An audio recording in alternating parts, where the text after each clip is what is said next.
I sent the letter because I'm just getting fed up with people not talking to each other over there. Senator Angus King sits on the Senate Armed Services Committee.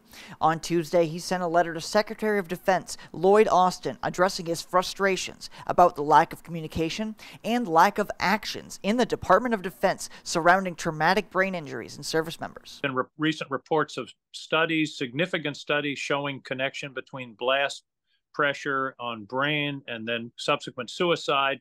And apparently the results of those studies never got to the brass, never got to the military, never got to the Navy. These were Navy SEALs.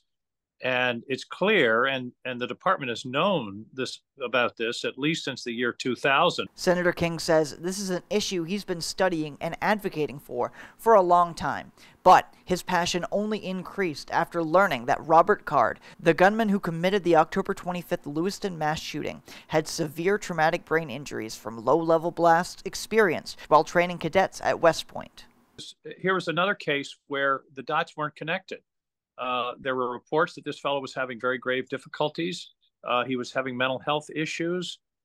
We now know from examination of his brain that he had significant blast pressure effects, traumatic brain injury, and that was a preventable event.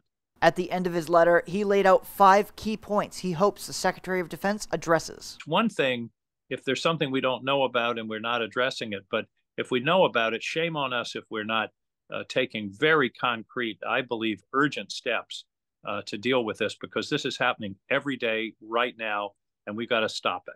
In Augusta, I'm Corey Bouchard for ABC7 and Fox 22 News.